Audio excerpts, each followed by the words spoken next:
কিছু পৌঁছাবে না কারো কাছে।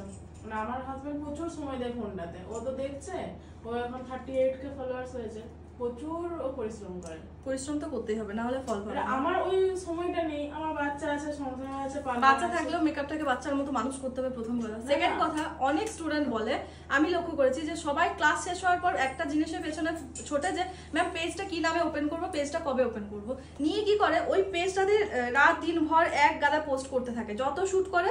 প্রোফাইলে কিচ্ছু নেই, প্রোফাইলে হয়তো 10-15 হাজার ফলোয়ার আছে, কিন্তু প্রোফাইলে কিচ্ছু পাবে না।